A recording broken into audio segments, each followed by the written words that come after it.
بسم اللہ الرحمن الرحیم۔ السلام علیکم، welcome to my channel F S Urdu story.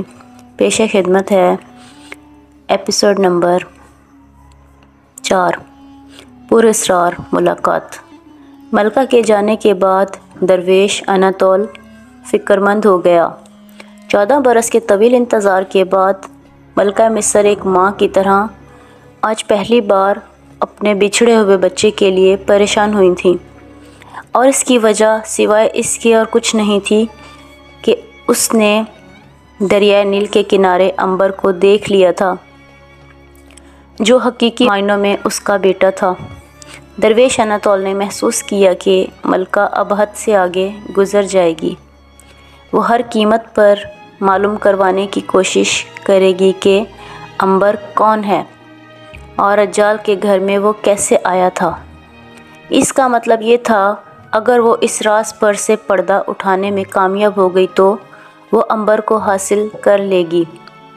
ہو سکتا ہے وہ اسے اپنے ساتھ محل میں لے جائے اور خفیہ طور پر اس کی پرورش کرے، لیکن فرعون کا محل اس کے جاسوسوں سے بھرا ہوا تھا۔ یہ بات وہاں کسی سے بھی چھپی نہیں رہ سکتی تھی۔ جو ہی فرعون کو پتہ چلا کہ اس کی جان کا دشمن شہزادہ اس کے محل کے اندر ہی پروان چڑھ رہا ہے تو وہ اسے ہلاک کروا دے گا، اور ہو سکتا ہے کہ وہ رجال اس کی ادھیڑ عمر بیوی کو بھی قتل کروا دے۔ رجال یہ سوچ کر پریشان ہو گیا۔ فرعون کی موت تک اس راز کو چھپائے رکھنا بہت ضروری تھا۔ رجال کو معلوم تھا کہ ملکہ اب رجال کے گھر جا کر عنبر سے باتیں کرنے اور تحقیقات کرنے کی کوشش ضرور کرے گی۔ اس نے فیصلہ کر لیا تھا کہ وہ رجال سے مل کر اس ساری صورتحال سے آگاہ کر دے گا۔ وہ دن چڑھنے کا انتظار کرنے لگا۔ جب سورج کافی نکل آیا اور اسے یقین ہو گیا کہ رجال اہرام مصر پہنچ چکا ہوگا تو وہ جھونپڑی سے روانہ ہو گیا۔ گرمی صبح ہی سے پڑنے لگی تھی اور مصر کے صحرا کے سورج میں تپش تھی، مگر درویش اناطول اس تپش کا عادی تھا۔ 1 گھنٹے کی مسافت کے بعد وہ اس جگہ پہنچ گیا جہاں رجال اہرام مصر کی تعمیر کا کام کر رہا تھا۔ اس نے ایک غلام کے ہاتھ پیغام بھجوایا تو رجال کپڑے سے ہاتھ پونچھتا ہوا اہرام کے غار سے باہر آ گیا۔ وہ اپنے سامنے درویش اناطول کو دیکھ کر بولا، آپ نے کیوں تکلیف فرمائی؟ مجھے حکم کر دیتے، میں خود آپ کے ہاں حاضر ہو جاتا۔ درویش نے کہا، رجال کام ہی ایسا تھا کہ مجھے خود تمہارے پاس آنا پڑا۔ میں چاہتا ہوں کہ ہم کھجوروں کے سائے میں بیٹھ کر بات کریں، جیسے آپ فرمائیں۔ وہ دونوں قریب ہی کھجوروں کی ٹھنڈی ٹھنڈی چھاؤں میں بیٹھ گئے اور باتیں کرنے لگے۔ رجال کو معلوم تھا کہ اناطول عنبر کے بارے میں سب کچھ جانتا ہے۔ درویش اناطول نے بیٹھتے ہی کہا، میرے پاس رات ملکہ مصر آئی تھیں۔ رجال چونک اٹھا، کیا فرمایا سرکار؟ ملکہ مصر نفرتی آپ کے پاس تشریف لائی تھیں؟ ہاں رجال، میری بات غور سے سنو۔ رجال ہمہ تن گوش ہو کر بیٹھ گیا۔ درویش اناطول نے کہا، میں جانتا ہوں عنبر سے تم کو اپنے حقیقی بیٹے کی طرح ہی پیار ہے اور تم اس کی جدائی گوارا نہیں کر سکتے ہو۔ حضور، میں نے عنبر کو اپنا بیٹا سمجھ کر پالا ہے۔ اگر اسے کچھ ہو گیا تو میرے سر پر قیامت ٹوٹ پڑے گی۔ اسی لیے تو میں خود چل کر تمہارے پاس آیا ہوں۔ جو کچھ میں کہہ رہا ہوں اسے غور سے سنو۔ ملکہ نفریتی نے جب سے عنبر کو دیکھا ہے اسے شک ہو گیا ہے کہ وہی اس کا بیٹا ہے، اور اب وہ ہر ممکن طریقے سے عنبر کے بارے میں تحقیق کرنے کے بعد اسے حاصل کرنے کی کوشش کرے گی۔ یہ تم بھی جانتے ہو کہ جب کسی ملک کی ملکہ کوئی کوشش کرے تو وہ ضرور کامیاب ہوتی ہے۔ رجال نے پریشان ہو کر کہا، مگر حضور، میں اور عنبر کی ماں بچے کی جدائی گوارا نہیں کر سکتے۔ تم جدائی کو رو رہے ہو رجال، مجھے تم عنبر اور تم دونوں میاں بیوی کی زندگی خطرے میں محسوس ہو رہی ہے۔ رجال چونک پڑا، وہ کیسے حضور؟ وہ ایسے کہ اگر ملکہ نفریتی کو پتہ چل گیا کہ عنبر ہی اس کا بیٹا ہے تو وہ اسے تمہارے گھر سے لے جائے گی، وہ اسے اپنی آنکھوں کے سامنے رکھے گی۔ عنبر شاہی محل میں رہے گا اور شاہی محل میں یہ راز زیادہ دیر تک راز نہ رہ سکے گا کہ عنبر فرعون کا بیٹا ہے، اور فرعون کے بیٹے کے بارے میں سب کو علم ہے کہ نجومیوں نے پیشن گوئی کے مطابق وہ اپنے باپ کو قتل کر دے گا۔ بس فرعون یہ گوارا نہیں کرے گا کہ اس کا قاتل اس کی گود میں پروان چڑھے۔ وہ عنبر کے ساتھ ان لوگوں کو بھی تیروں سے چھننی کروا دے گا جنہوں نے عنبر کی پرورش کی تھی۔ رجال نے کانپتی ہوئی آواز میں پوچھا، آپ صحیح فرما رہے ہیں میرے آقا، اب اس کا کچھ علاج بھی فرمائے، میں کیا کروں؟ درویش اناتول سوچ میں ڈوب گیا، پھر اس نے نظریں اٹھا کر کہا، اس مشکل مسئلے کا ایک ہی حل ہے، اور وہ یہ ہے کہ تم کسی نہ کسی طرح کچھ عرصے کے لیے عنبر کو اپنی بہن کے ہاں ملک شام بھجوا دو۔ جب حالات مواقف ہو جائیں گے تو اسے واپس بلا لینا۔ بہتر، بہت بہتر حضور، میں ایسا ہی کرتا ہوں۔ ایک بات کا دھیان رکھنا، اگر تم سے کوئی بھی پوچھے کہ عنبر کہاں ہے تو تم نے یہی مشورہ کر دینا ہے کہ وہ تم کو چھوڑ کر خدا جانے کہاں چلا گیا ہے، بلکہ کچھ روز تم نے اس کے غم میں جھوٹ موٹ بیمار بھی پڑ جانا ہے۔ ایسا ہی ہوگا میرے آقا، بس مجھے یہی کہنا تھا۔ اب میں جاتا ہوں، تم کل ہی عنبر کو شام کی طرف روانہ کر دو اور اس کے جاتے ہی مشہور کر دو کہ عنبر تمہیں چھوڑ کر گھر سے بھاگ گیا ہے۔ بہتر حضور۔ اس کے بعد درویش اناتول واپس اپنی جھونپڑی کی طرف روانہ ہو گیا۔ رجال نے اسی وقت درویش اناتول کی تجویز پر عمل کرنا شروع کر دیا۔ عنبر اس کے ساتھ ہی احرام کے سب سے نچلے غار میں کام کر رہا تھا۔ وہ نیچے آیا تو عنبر نے پوچھا، ابا جان، اوپر کس سے باتیں کر رہے تھے؟ رجال نے اصل بات چھپاتے ہوئے کہا، شاہی محل سے ایک ہرکار یہ کہنے آیا تھا کہ سنگ مرمر کا چبوترا زیادہ اونچا نہ بنایا جائے، میں اس سے چبوترے کی نئی پیمائش لے رہا تھا۔ عنبر نے سنگ مرمر پر چھینی چلاتے ہوئے کہا، اب بادشاہوں کے سر میں کیا سودا سما گیا ہے کہ وہ مرنے کے بعد بھی زندہ رہیں گے؟ چبوترا اگر زیادہ اونچا نہیں ہوگا تو بھلا اس سے کیا فرق پڑے گا؟ رجال نے کہا، ایسا نہ کہو بیٹے، ہم بادشاہ کے غلام ہیں، ہمیں جو حکم ملے اس پر عمل کرنا ہے بس۔ شام کو کام سے فارغ ہو کر دونوں باپ بیٹا اور غلام پولکا گھر پہنچے تو کھانا تیار تھا۔ پولکا نے سونگتے ہوئے کہا، اماں نے آج معلوم ہوتا ہے مگر مچھ پکایا ہے۔ عنبر کی ماں نے لکڑی کی ڈوئی اس کے ہاتھ میں مار کر کہا، کبھی زبان کو بند بھی رکھا کرو پولکا، آج تو میں نے مرغابی چاول بنائے ہیں۔ رب العظیم کی قسم، مرغابی چاول تو میرا من بھاتا کھانا ہے، غلام پولکا نے خوش ہو کر کہا۔ کھانے کے بعد غلام پولکا انگوروں کی گوڈی کرنے چلا گیا۔ رجال نے یہ ساری بات اپنی بیوی کو بتا دی۔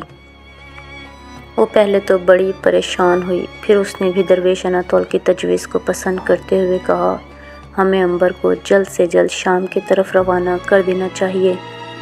میں آج ہی عنبر سے بات کروں گا، وہ بھی کئی دنوں سے کہہ رہا ہے کہ میں کام کرتے کرتے تھک گیا ہوں۔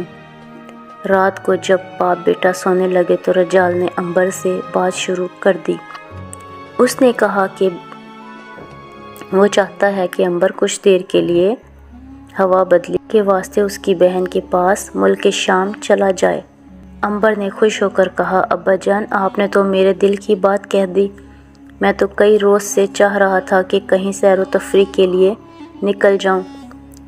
احرام کے ٹھنڈے نم آلودہ غاروں نے میرا ناک میں دم کر دیا ہے۔ تو پھر بیٹا عنبر، میری طرف سے بے شک تم صبح ہی سفر پر روانہ ہو جاؤ۔ تم چاہو تو پولکا تمہیں چھوڑ کر واپس آ جائے گا، مگر ابا جان آپ اکیلے کیسے کام کریں گے؟ تم میری فکر نہ کرو بیٹے، کام تو ہوتا ہی رہتا ہے۔ میں چاہتا ہوں کہ تمہاری صحت پر کام کا برا اثر نہ پڑے۔ کچھ عرصہ شام میں رہ کر تم پھر سے تر و تازہ اور شگفتہ ہو جاؤ گے۔ میں بہن کے نام ایک خط تمہیں ساتھ دوں گا۔ ٹھیک ہے ابا جان، میں کل صبح سفر پر روانہ ہو جاؤں گا۔ رجال نے رب العظیم کا شکریہ ادا کیا کہ اتنا مشکل مرحلہ اتنی آسانی سے طے ہو گیا تھا۔ اسے عنبر کی ضد عادت سے ڈر لگتا تھا کہ کہیں وہ انکار نہ کر دے، مگر اس نے تو خوشی کا اظہار کیا تھا اور وہ کل صبح سفر پر روانہ بھی ہو رہا تھا۔ رجال کو یوں محسوس ہوا جیسے کسی نے اس کے سینے پر سے پتھر کی بھاری سل اٹھا کر پرے پھینک دی ہے۔ اب وہ عنبر کی زندگی کی طرف سے مطمئن تھا۔ یہ اس کی قسمت تھی کہ رب العظیم نے اسے ایک ایسے بیٹے کا باپ بنا دیا تھا جو اس کا بیٹا نہیں تھا بلکہ فرعون مصر کی اولاد تھی، اور بادشاہوں کی سازشوں سے وہ پوری طرح واقف تھا۔ شاہی محلوں میں باپ یا بیٹے کو زہر دے کر ہلاک کر دینا کوئی انوکھی بات نہیں تھی، لیکن رجال ایک محنت کش انسان تھا، ایک غریب مزدور تھا۔ اس کی زندگی کی ساری کمائی اولاد کی محبت تھی۔ وہ اولاد کا غم برداشت نہیں کر سکتا تھا۔ یہی وجہ تھی کہ وہ عنبر کو ملک شام کی طرف بھجوانے کے لیے فیصلے سے بہت خوش تھا۔ دوسری جانب عنبر بھی خلاف توقع سفر پر روانہ ہونے کے لیے بے تاب تھا۔ وہ منہ اندھیرے میں اٹھ بیٹھا اور سفر کی تیاریاں کرنے لگا۔ پولکا بھی آنکھیں ملتا ہوا جاگ پڑا۔ وہ زیادہ دیر تک سوئے رہنے کا عادی نہیں تھا۔ وہ جلدی جگاوے جان پر بڑبڑ کر رہا تھا۔ اس نے کہا، میرے آقا، کیا یہ سفر کل شام تک کے لیے ملتوی نہیں ہو سکتا؟ رجال نے اسے ڈانٹ کر کہا، بکواس بند کرو پولکا۔ پولکا دبک کر خاموش ہو گیا۔ رجال نے یہ کبھی گوارا ہی نہیں کر سکتا تھا کہ عنبر کے ذہن میں ایک پل کے لیے بھی سفر کو ملتوی کر دینے کا خیال پیدا ہو۔ رب العظیم کا شکر تھا کہ وہ بڑے انہماک سے تیاریوں میں لگا ہوا تھا۔ عنبر کی ماں نے اس کے کپڑے ایک تھیلے میں رکھ دیے۔ راستے کے لیے اسے بطخ کا بھنا ہوا گوشت ساتھ کر دیا۔ گھوڑوں کو چارہ ڈال کر ان کی مالش کر رہا تھا اور بڑبڑا رہا تھا۔ سورج نکل سے پہلے دونوں گھوڑے تیار کھڑے تھے۔ باپ نے عنبر کو سینے سے لگایا۔ ماں نے سر پر ہاتھ پھیر کر ماتھا چوما اور کہا، بیٹے، رب العظیم تمہارا سفر حفاظت سے طے کرائے۔ بیٹا، راستے میں پڑاؤ کرتے جانا، فکر نہ کریں۔ ابا جان، میں بڑے آرام سے شام پہنچ جاؤں گا۔ رجال نے پولکا کے کان کھینچ کر کہا، پولکا، عنبر کی حفاظت اور آرام کا خیال رکھنا اور منزل پر پہنچ کر فوراً واپس آ کر ہمیں خیریت کی اطلاع کر دینا۔ جو حکم میرے آقا، مگر برائے مہربانی میرے کان چھوڑ دیجیے۔ عنبر نے گھوڑے پر سوار ہو کر کہا، خدا حافظ ابا جان، خدا حافظ امی جان، خدا حافظ بیٹے۔ عنبر اور پولکا نے گھوڑوں کو ایڑی لگائی اور دونوں تازہ دم گھوڑے خوشی سے نہنہاتے ہوئے ملک شام کی طرف روانہ ہو گئے۔ رجال اس کی بیوی عنبر کو اس وقت تک دیکھتے رہے جب تک کہ وہ انہیں نظر آتا رہا۔ آخر جب دونوں گھوڑے ریت کے ٹیلوں کے پیچھے غائب ہو گئے تو وہ مکان کے اندر آ گئے۔ رجال نے سکھ کا گہرا سانس لیتے ہوئے کہا، عنبر ایک بہت بڑی آفت سے محفوظ ہو گیا ہے۔ اب ہمیں ہر ایک کو یہی بتانا ہے کہ عنبر کسی بات سے ناراض ہو کر گھر چھوڑ کر چلا گیا ہے، اور پولکا کو ہم نے اس کی تلاش میں روانہ کیا ہے۔ ایسا ہی ہوگا۔ اس روز رجال جھوٹ موٹ بہانہ بنا کر عنبر کے غم میں بستر پر لیٹ گیا۔ سارے محلے میں یہ بات مشہور کر دی گئی کہ عنبر کسی بات پر جھگڑ کر باپ سے ناراض ہو کر گھر سے چلا گیا ہے۔ لوگوں نے رجال کے گھر آ کر اس سے ہمدردی کا اظہار کیا اور تسلی دی کہ رب العظیم اس کے بچھڑے ہوئے بیٹے کو جلدی ملاوے گا۔ رجال نے بڑی اچھی اداکاری کی اور وہ ہمسایوں کے سامنے جھوٹے آنسو بھی بہاتا رہا۔ جب سب لوگ اور عورتیں چلی گئیں تو دونوں میاں بیوی مسکراتے ہوئے بستروں سے اٹھ کر باورچی خانے میں گئے اور جی بھر کر کھانا کھا کر سو گئے۔ آدھی رات گزر چکی تھی کہ رجال کی آنکھ کھل گئی۔ اور یوں لگا جیسے کوئی دروازے پر دستک دے رہا ہے۔ اس نے بیوی کو جگانا مناسب نہ سمجھا اور خود اٹھ کر مکان کی ڈیوٹری میں آ کر بولا، کون ہے باہر؟ باہر سے کسی عورت کی آواز آئی، دروازہ کھولو، ایک ضروری بات کرنی ہے۔ رجال کا دل دھڑک اٹھا کہ آدھی رات کو یہ عورت کون سے ملنے آئی ہے۔ اس نے دروازہ کھولا تو ایک عورت جس کا رنگ گورا تھا اور سر سے پاؤں تک سیاہ لباوے میں لپٹی ہوئی تھی اندر آ گئی۔ رجال نے اسے کمرے میں لے جا کر کھجور کے مونڈے پر بٹھایا اور کہا، محترم بہن، آپ نے آدھی رات کے وقت اتنی تکلیف کیوں اٹھائی؟ یہ وہ پراسرار سیاہ لباوے میں لپٹی ہوئی عورت جو رات کے اندھیرے میں رجال کے گھر آئی تھی، ملکہ مصر نفریتی کی خاص کنیز شازمین تھی۔ ملکہ نے فیصلہ کر لیا تھا کہ وہ امبر کو رات کے وقت خفیہ طور پر اپنے محل میں بلائے گی اور پوچھے گی کہ وہ کون ہے اور رجال کے گھر کیسے آیا تھا، لیکن اسے شام ہی کو معلوم ہو گیا کہ امبر گھر چھوڑ کر بھاگ گیا ہے۔ ایک لمحے کے لیے اسے خیال آیا کہ شاید رجال نے جان بوجھ کر اسے بھگا دیا ہے، مگر اس کے جاسوس حبشی نے آ کر اطلاع کی کہ امبر کے باپ کا غم سے برا حال ہے اور وہ بستر پر بیمار پڑا ہے۔ ملکہ نے رات کو حبشی غلام کے ہمراہ شازمین کو صحیح صورتحال معلوم کرانے کے لیے رجال کے گھر بھیجا تھا۔ شازمین نے مونڈے پر بیٹھتے ہی کہا، سنو رجال، میں ملکہ مصر نفریتی کی طرف سے تمہارے پاس یہ معلوم کرنے آئی ہوں کہ امبر کہاں ہے۔ رجال سر سے پاؤں تک کانپ گیا۔ جس کا اسے اندیشہ تھا وہی بات ہو کر رہی تھی۔ اس نے رب العظیم کا شکر ادا کیا کہ عین وقت پر وہ امبر کو گھر سے بھگا چکا تھا۔ رجال نے آنکھوں میں آنسو بھر کر کہا، نیک دل بہن، امبر میرے دل پر جدائی کا داغ لگا کر گھر سے چلا گیا ہے۔ وہ کام سے جی چرانے لگا تھا۔ پرسوں میں نے اسے سب کے سامنے ڈانٹ دیا، بس اس کا اس نے برا مانا اور کل وہ گھر سے فرار ہو گیا۔ اس کے غم میں میرا اور اس کی ماں کا بہت برا حال ہو رہا ہے۔ شازمین کو یقین سا آ گیا کہ رجال سچ کہہ رہا ہے۔ اس نے پوچھا، کیا تمہیں اندازہ ہے کہ امبر بھاگ کر کدھر گیا ہوگا؟ میں کیا عرض کر سکتا ہوں اچھی بہن، میرا تو کوئی رشتہ دار بھی کہیں نہیں ہے۔ رب العظیم میرے لخت جگر کو جلدی واپس لائے، نہیں تو اس کی ماں تو غم سے مر جائے گی۔ مگر نیک دل بہن، ملکہ عالیہ نے اس غریب کے بچے کو کس لیے یاد کیا تھا؟ اب شازمین نے جھوٹ بولتے ہوئے کہا، سپہ سالارہ کو غصہ تھا کہ اسی روز تمہارے بیٹے نے شاہی سواری کے گزرنے کے وقت باہر نکل کر گستاخی کیوں کی۔ ملکہ کو معلوم ہوا کہ سپہ سالارہ امبر کو مروانا چاہتا ہے تو انہیں فکر ہوئی اور وہ مجھے بھیج کے معلوم کروں کہ امبر محفوظ ہے۔ رجال سمجھ گیا کہ شازمین جھوٹ بول رہی ہے۔